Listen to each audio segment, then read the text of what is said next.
ముసుగులో ఉన్న ఒక వ్యక్తి మనోహరిని షూట్ చేస్తూ ఉంటే అప్పుడు ఆ బుల్లెట్ మనోహరి తాగుతున్న కాఫీ కప్పుకి తగలడంతో కాఫీ కప్పు పగిలిపోతుంది. ఇక దాంతో మనోహరి కేకలు వేస్తుంది. ఆ ముసుగులో ఉన్న వ్యక్తిని పట్టుకోవడానికి రణవీర్ ట్రై చేస్తాడు. రణవీర్ మీద దాడి చేసి అతను అక్కడి నుండి పారిపోతాడు. ఆ తర్వాత అమర్కి అక్కడ ఒక పర్స్ దొరుకుతుంది. ఆ పర్సును చూడగానే అమర్ ఒక్కసారిగా షాక్ అవుతూ దాన్ని పాకెట్లో పెట్టేసుకుంటాడు. ఇక దాంతో రాతుడు ఆ పర్సు గురించి ఎంత అడుగుతున్నా అమర్ మాట దాటవేస్తూ ఈ గన్ తీసుకువెళ్ళి స్టేషన్లో ఇవ్వు రాతోడు అని చెప్పి అంటూ ఉంటాడు. దాంతో రాతోడు ఆ గన్ తీసుకువెళ్ళి పోలీస్ స్టేషన్లో ఇచ్చేస్తాడు. ఆ తర్వాత అమర్ ఇంట్లోకి వస్తాడు. మనోహరి నీకేం కాలేదు కదా అని చెప్పి అంటూ ఉంటే అప్పుడు మనోహరి లేదమ్మర్, అసలు అతను ఎవరో, ఎందుకు నన్ను చంపాలని చూస్తున్నాడో ఏమీ అర్థం కావడం లేదు అని అంటూ ఉంటే చెప్పాను కదా మనోహరి, జాగ్రత్తగా ఉండమని. నువ్వు బయటకు ఒక్కదానివి, ఒంటరిగా వెళ్ళకు, నీకు థ్రెట్ ఉంది అని చెప్పి అమర్ అంటూ ఉంటాడు. ఇక దాంతో మనోహరి సరే అమర్ అని చెప్పి అసలు నన్ను చంపాలనుకున్న వాళ్ళు ఎవరై ఉంటారా అని ఆలోచిస్తూ ఉంటుంది. అమర్ అక్కడి నుండి వెళ్ళిపోయిన తర్వాత వెంటనే మనోహరి రణవీర్కి ఫోన్ చేస్తుంది. రణవీర్ వాడెవడో చూసావా అని అంటూ ఉంటే లేదు మనోహరి, వాడిని పట్టుకోవాలని నేను ఎంతగానో ప్రయత్నించాను, కానీ వాడు కత్తితో నా మీద దాడి చేసి పారిపోయాడు. వాడు మాత్రం నిన్ను చంపాలని చాలా ప్లాన్డ్గా ఉన్నాడు. నువ్వు చాలా జాగ్రత్తగా ఉండాలి అని చెప్పి నీకోసం ఈరోజు నేను నా ప్రాణాలను కూడా రిస్క్ చేశాను. గుర్తుపెట్టుకో మనోహరి, నాకు కావాల్సిన అజ్జుని నువ్వు నాకు అప్పగించాలి. అప్పుడే కోర్టులో నేను నా ఆస్తిని సొంతం చేసుకోగలను అని చెప్పి రణవీర్ అంటూ ఉంటాడు. ఇక దాంతో మనోహరి కొద్ది రోజులు ఓపిక పట్టు రణవీర్, ముందు ఆ బాగిని దాని కడుపులో ఉన్న బిడ్డను పైకి పంపించాలి, అప్పుడు నీకు కావాల్సిన పని నేను చేసి పెడతాను అని చెప్పి మనోహరి రణవీర్కి మాటిస్తుంది. ఆ తర్వాత చెంబా మనోహరి ఇద్దరు కూడా మాట్లాడుకుంటూ ఉంటారు. బాగి కడుపులో ఉన్న బిడ్డను నీ మంత్రశక్తితో నువ్వు చంపగలవా అని చెప్పి మనోహరి అడుగుతూ ఉంటుంది. ఇక దాంతో చెంబా ఖచ్చితంగా నా మంత్రశక్తితో బాగి కడుపు పొయ్యేలాగా చేయగలను మనోహరి, కాకపోతే క్షుద్ర పూజలు చేయడానికి కావాల్సిన ఏర్పాట్లన్నీ కూడా నువ్వు ఇక్కడ చెయ్యాలి అని అంటూ ఉంటే అప్పుడు మనోహరి కష్టం చెంబా, అమర్ ఈ ఇంట్లో అటువంటి పూజలు చేస్తే వెంటనే కనిపెట్టేస్తాడు. ఈ ఇంట్లో అమర్ ఉండగా నువ్వు ఇక్కడ అటువంటి పూజలు చేయలేవు, కాబట్టి నువ్వు ఒక పని చెయ్యి, వెంటనే నువ్వు రణవీర్ ఇంటికి వెళ్ళు, రణవీర్ ఇంట్లోనే ఆ పూజలు చేయడానికి అన్ని ఏర్పాట్లు కూడా చెయ్యి, రణవీర్ నీకు సాయం చేస్తాడు అని చెప్పి మనోహరి అంటూ ఉంటుంది.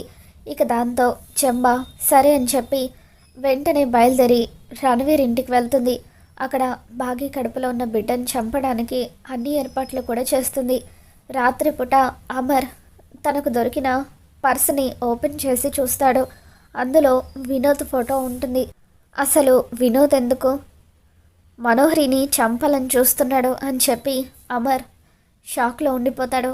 రే, నువ్వు అమెరికాకి వెళ్ళిపోయిన తర్వాత ఎన్నోసార్లు నేను కాంటాక్ట్ అవ్వాలని ప్రయత్నించాను, కానీ నువ్వు మాత్రం ఒక్కసారి కూడా నాకు ఫోన్ చేయలేదు. అసలు అంత సడన్గా నువ్వు అమెరికాకి వెళ్ళిపోవడానికి కారణం ఏంటో, ఎందుకు మనోహరిని చంపాలనుకుంటున్నావో ఏమీ అర్థం కావట్లేదు.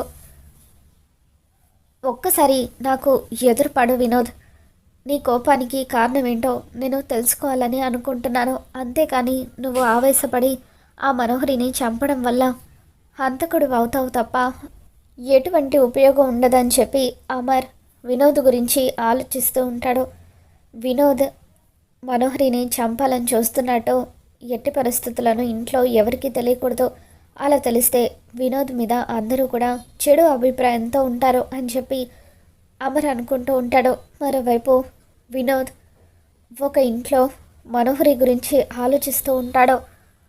మనోహరి, ఈరోజు నువ్వు తప్పించుకొని ఉండొచ్చు, కానీ ఎప్పటికైనా నీ చావు నా చేతుల్లోనే ఉంది అంటూ చిత్ర వినోద్ని పెళ్లి చేసుకొని తన దగ్గరున్న డబ్బులన్నీ తీసేసుకొని మోసం చేసి వెళ్ళిపోతూ మనోహరి అరుంధతిని హత్య చేసిందని ఒక లెటర్లో రాసిపెట్టి వెళ్ళిపోతుంది. ఇక అలా చిత్ర వినోద్ని మోసం చేసి మనోహరి గురించి నిజం బయటపెట్టి వెళ్ళిపోవడంతో మోసగత్తైన చిత్రను తను పెళ్లి చేసుకోవడానికి మనోహరి మాటలే కారణమని, మనోహరిని తన అన్నయ్య కుటుంబాన్ని నాశనం చేసిందని పగ పెంచుకున్న వినోద్ ఎలాగైనా సరే మనోహరిని చంపాలని నిర్ణయించుకుంటాడు. అందరి దృష్టిలో అమెరికాకి వెళ్ళిపోయినట్టుగా నటిస్తూ మనోహరిని చంపడానికి ప్రయత్నాలు మొదలు పెడతాడు. ఈరోజు నువ్వు తప్పించుకొని ఉండొచ్చు మనోహరి, కానీ ఎప్పటికైనా నీ చావు నా చేతుల్లోనే ఉంది. అన్యాయంగా అమ్మలాంటి మా వదినను పొట్టన పెట్టుకున్న నిన్ను ఎట్టి పరిస్థితులను నేను వదిలిపెట్టను. నిన్ను చంపిన తర్వాత అప్పుడు మా అన్నయ్యకి వీటన్నిటికీ నువ్వే కారణమన్న నిజాన్ని నేను చెప్పేస్తాను అని చెప్పి వినోద్ అంటూ ఉంటాడు. మరోవైపు చెంబ రణవీర్ ఇంట్లో క్షుద్ర పూజలు మొదలు పెడుతుంది. బాకీ రాత్రిపూట నిద్రపోతూ ఉండగా సడన్గా తన కడుపులో ఉన్న బిడ్డలో కదలికలు మొదలవుతూ ఉంటాయి. చెంబ చేసే పూజల ఫలితంగా బాగీకి విపరీతమైన కడుపు నొప్పి వస్తూ ఉంటుంది. ఇక ఒక్కసారిగా బాగీ లేచి కూర్చొని కడుపు నొప్పి తాళలేక కేకలు వేస్తూ ఉంటుంది.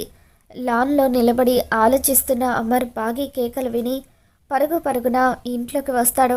బాగీ దగ్గరికి వచ్చి ఏమైంది బాగీ, ఎందుకు ఎందుకు అలా అరుస్తున్నావని చెప్పి అంటూ ఉంటే కడుపు నొప్పండి, కడుపు నొప్పి, నేను తట్టుకోలేకపోతున్నాను అని చెప్పి బాగీ ఏడుస్తూ ఉంటుంది. ఇక దాంతో హాస్పిటల్కి వెళ్దామా అని చెప్పి అమర్ తన 2 చేతుల్లో బాగీని ఎత్తుకొని హాస్పిటల్కి తీసుకుని వెళ్తూ ఉంటాడు. సార్ మిస్సమ్మకు ఏమైంది సార్ అని చెప్పి రాతోడు అంటూ ఉంటే రాతోడు త్వరగా కార్ తీయి, బాగీకి కడుపు నొప్పిగా ఉందంట, హాస్పిటల్కి వెళ్ళాలి అని చెప్పి అమర్ అంటూ ఉంటాడు. ఇక దాంతో ఇదంతా చూస్తున్న మనోహరి ఎంతగానో ఆనందపడిపోతూ మొత్తానికి చెంబ చేసిన పూజలు బాగానే ఫలిస్తున్నాయని చెప్పి మనసులో అనుకొని హాస్పిటల్కి నేను కూడా వస్తాను అమర్ అని చెప్పి మనోహరి కూడా అమర్తో పాటే హాస్పిటల్కి బయలుదేరి వస్తుంది. ఇక అక్కడ బాగీ కండిషన్ చాలా సీరియస్గా ఉంటుంది. కడుపు నొప్పి తాళలేక బాగీ గట్టి గట్టిగా అరుస్తూ ఉంటే నర్స్ వాళ్ళు స్ట్రెచ్చర్ మీద బాగీని లోపలికి తీసుకొని వెళ్తూ ఉంటారు. సార్ మీరు బయట వెయిట్ చేయండి, నేను చెక్ చేసి చెప్తాను అని చెప్పి డాక్టర్ అంటూ ఉంటారు. ఇక అలా బాగీని డాక్టర్ చెక్ చేస్తూ ఏమైందమ్మా, ఎప్పటి నుండి కడుపు నొప్పి అని అడుగుతూ ఉంటే నేను భోజనం చేసి పడుకున్నాను డాక్టర్, పడుకున్న గంట దగ్గర నుండి భరించలేనంత కడుపు నొప్పి వచ్చింది అని బాగీ అంటూ ఉంటుంది. ఇక డాక్టర్ బాగీ కడుపులో ఉన్న బేబీని చెక్ చేసిన తర్వాత తనకు అబార్షన్ అయ్యే ఛాన్సెస్ ఉన్నాయని, కడుపులో బేబీ చనిపోయిందని చెబుతారు. ఇక దాంతో అమర్ ఎంతగానో బాధపడిపోతూ ఉంటాడు. అమర్ కుప్పకూలి ఏడుస్తూ ఉంటే సార్ బాధపడకండి సార్ అని చెప్పి రాతోడు అమర్కి ధైర్యం చెప్తూ ఉంటాడు. ఇక అప్పుడు మనోహరి ఎంతగానో ఆనందపడిపోతూ మొత్తానికి ఆ బాగీ కడుపులో ఉన్న బిడ్డ చనిపోయిందనమాట. అయితే ఇప్పుడు అమర్ దాని నిర్లక్ష్యం వల్లే బిడ్డ చనిపోయిందని దాన్ని అసహించుకోవడం మొదలు పెడతాడు. దాన్ని దూరం చేయడంతో ఆ బాగి మరింత కృంగిపోయి ఇల్లు వదిలి వెళ్ళిపోతుంది. దాంతో దాని స్థానాన్ని నేను కొట్టేయచ్చు అని చెప్పి మనోహరి అనుకుంటూ ఉంటుంది. యమలోకంలో ఉన్న ఆరు ఇదంతా కూడా చూస్తూ ఉంటుంది. అసలు సడన్గా బాగీకి కడుపు నొప్పి రావడం ఏంటి గుప్తా గారు, ఏమీ అర్థం కావడం లేదు. బాగీ కడుపులో ఉన్న బిడ్డకు ఎట్టి పరిస్థితుల్లోనూ ఏమీ కాకూడదు అని చెప్పి ఆరు గుప్తాతో అంటూ ఉంటుంది. డాక్టర్ కడుపులో ఉన్న బిడ్డ చనిపోయింది, వెంటనే అబార్షన్ చేసి పిండాన్ని తీసేయాలి అని చెప్పి అంటూ ఉంటారు. లేకపోతే బాగీకి ప్రమాదం అని, ఇన్ఫెక్షన్ వచ్చే అవకాశం ఉందని చెప్పడంతో సరే డాక్టర్ అలాగే అబార్షన్ చేయండి అని చెప్పి అమర్ ఏడుస్తూ చెబుతాడు. ఇక దాంతో డాక్టర్ ప్లీజ్ డాక్టర్ దయచేసి తొందరపడకండి, మరొకసారి నా చెల్లి కడుపులో ఉన్న బిడ్డను చెక్ చేయండి అని చెప్పి ఆరు అంటూ ఉంటుంది. ఇక అప్పుడు ఆరు యమధర్మరాజు గారితో రాజుగారు ప్లీజ్ మీకు దండం పెడతాను, మనుషుల ప్రాణాలు తీసేది మీరే కదా, నా చెల్లెల కడుపులో ఉన్న బిడ్డకు ప్రాణం పోయండి ప్లీజ్, కావాలంటే మరొకసారి నా ప్రాణాలను తీసేసుకోండి అని చెప్పి ఆరు అంటూ ఉంటుంది. ఇక దాంతో మాకు కేవలం ప్రాణం తీసే శక్తే కానీ ప్రాణం పోసే శక్తి లేదు బాలిక అని చెప్పి యమధర్మరాజు గారు అంటూ ఉంటారు.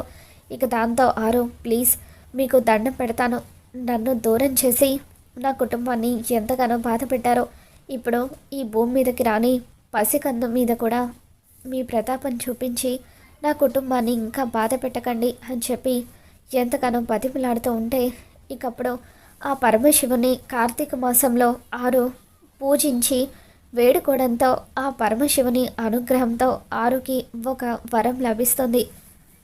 నీ చెల్లెలు కడుపున నువ్వే బిడ్డగా పుట్టే అదృష్టాన్ని నీకు కల్పిస్తున్నాను బాలిక.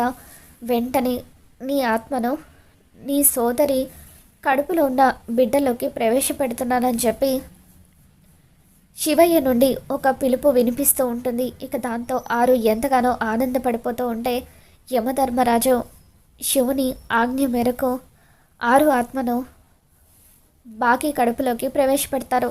డాక్టర్ అబార్షన్ చేయడానికి అన్ని ఏర్పాట్లు కూడా చేస్తూ ఉంటారు.